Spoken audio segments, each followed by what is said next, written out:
Public opinion of wolves and any type of harvest season has been a hallmark of the wolf management plan since its inception in 2008. Perception shapes that opinion as well, but as ABC 10's Rick Tarsitano reports, some of the perceived truth stem from reports which are not entirely accurate.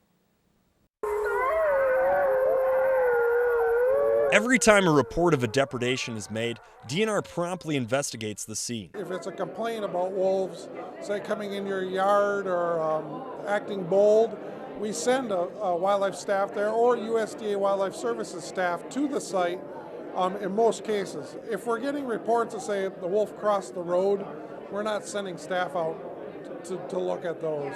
But if we have a legitimate human safety concern, we're getting staff there to look for, is there wolf tracks there? Are there coyote tracks there?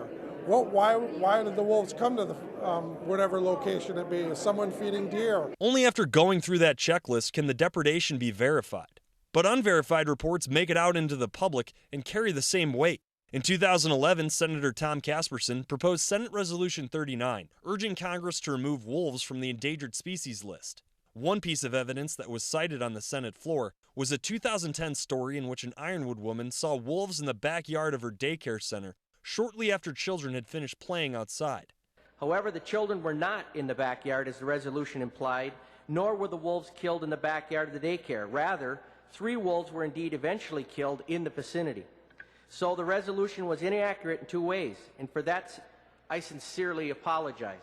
The story helped gain enough support to pass the resolution, eventually delisting Michigan wolves in January of 2012.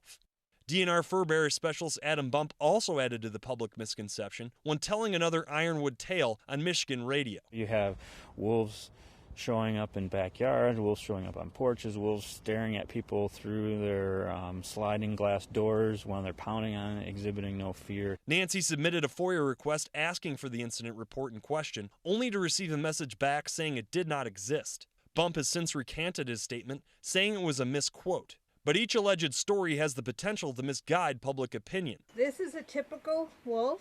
Many people who are just the average person on the street who really don't know a whole lot about wolves, just things that they may have read or seen on TV, expect that when they're going to see a wolf, it's going to act like a strange dog.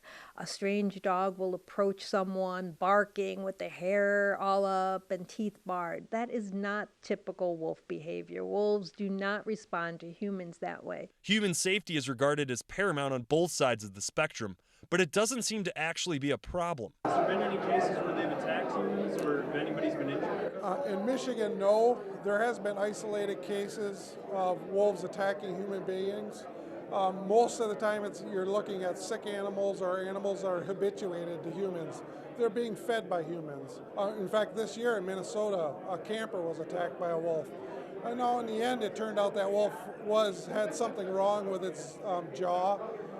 Probably wasn't able to eat normally, and from what I've heard, was being fed by campers. Investigators say the wolf had an unusual jaw, possibly making it hard for the animal to hunt. It was basically kept it from acting as a normal wolf would. Wolf attacks on humans are incredibly rare. This was the first documented wolf attack ever in the state of Minnesota, and in all of North America, there have only been 2 documented deaths caused by wolf attacks. So you get those situations, and they're very isolated.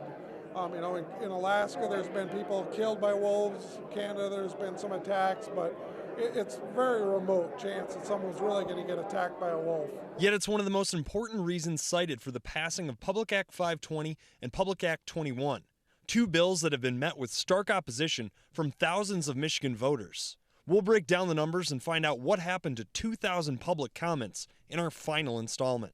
For ABC 10 and CW5, I'm Rick Tarsitano.